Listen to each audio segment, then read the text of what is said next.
In lesson 4.8, we're going to be working with the quadratic formula and the discriminant. On the far left, I have an example of the form of a quadratic equation. In the center, the discriminant.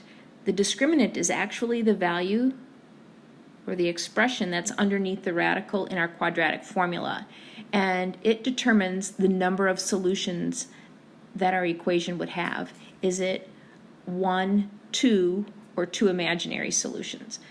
So for instance, if once I put my equation into my formula, if it yields a positive answer, I would have 2 solutions. If it yields a negative answer, I would have 2 imaginary solutions. And if it yields 0, I would have 1 real solution. The quadratic formula actually determines the actual solution, where our parabola might intersect the x-axis on our graph.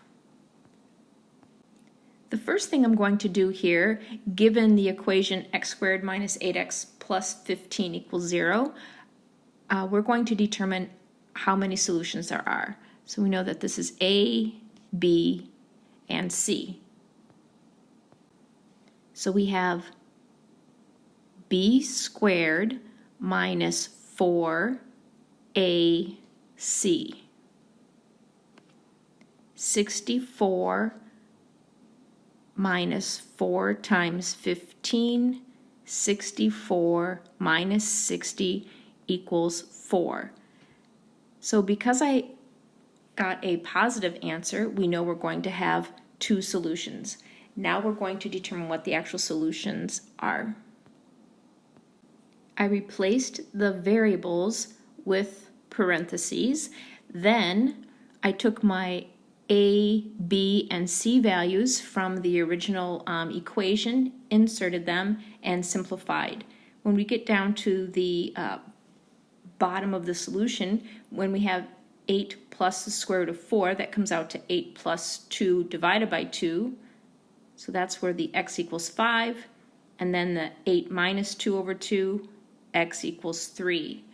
So on the far left, when I input the equation into the calculator, you can see that it actually intersects the x-axis at 2 points, at 3 and 5. We have one more example here.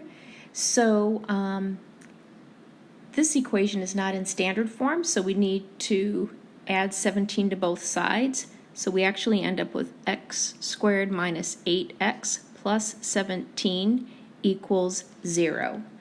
Now we're going to use our discriminant and determine how many solutions we would have.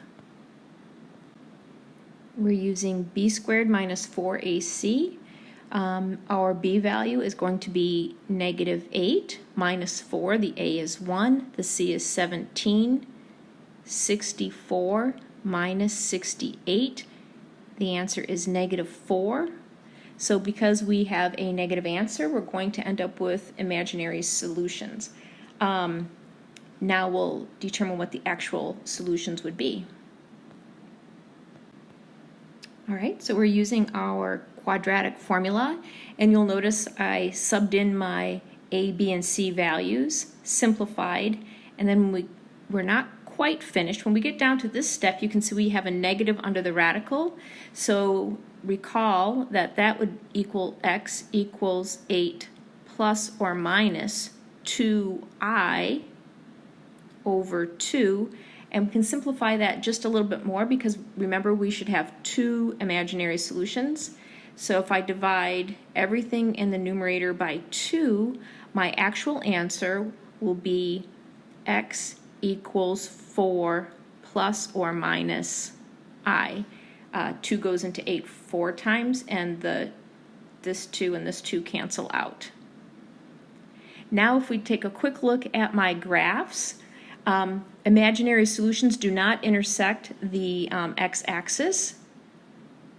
So this is the graph of the equation we just worked with. And then we did not do one where x is equal to 0, so I included one here. So when the discriminant was x equals 0, it intersects at just one point. And that's what a graph would look like if it intersects just at one point. It could open up as well.